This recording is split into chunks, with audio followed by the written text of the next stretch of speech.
Nakakalungkot itong pangyayaring ito.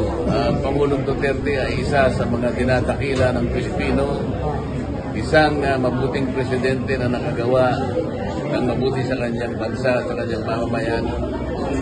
Yung kanyang pagdurog sa mga gumagamit ng droga ay isang pamamaraan ng isang presidente para isagawa niya, alam niya na makabubuti sa kanyang bansa. Siya lamang ang makakapag-desisyon nun at siya lamang ang pwedeng gumawa nun sapagkat siya ang Pangulo ng bansa. Kung inaakala ng iba na yun ay mali, nasa sa kanila yun.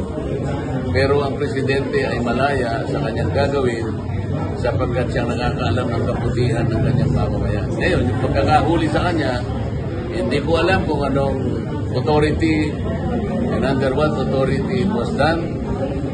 Ang alam ko po, ang warrant of arrest ay hindi maaaring issue ng ICC sapagkat wala pa naman yatang ipinadalang complaint sa kanya na para sagutin ng Pangulo.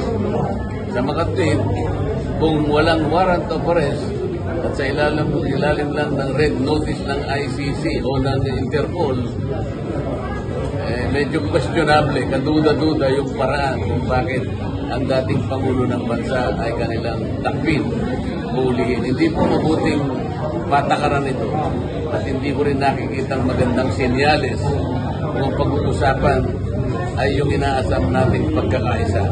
Kanina po yung sinasabi ko, ang pagkakaisa ay napaka-importante. Kapag nagtalo-talo tayo, nag-iba-iba, nag-polarize ang ating bansa, yung ating pong iniisip na maraming bagay na ikabubuti ng bansa, lalong papalayo tayo doon.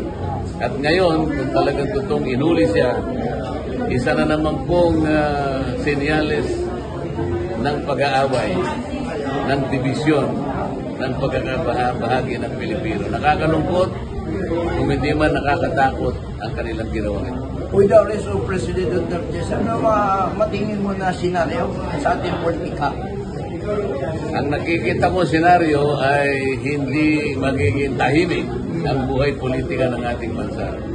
Maaring ang mga kababayan natin na nagmamahal sa dating Pangulo ay malulungkot din. Baka nga hindi lang malungkot. Baka nga magkakaroon ng itatanim na galit sa kanilang sarili o hindi mabuti.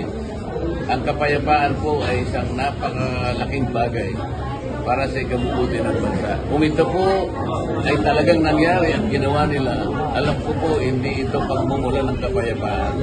Lalo lamang tayong gugulo bilang isang bansa. Sayang po.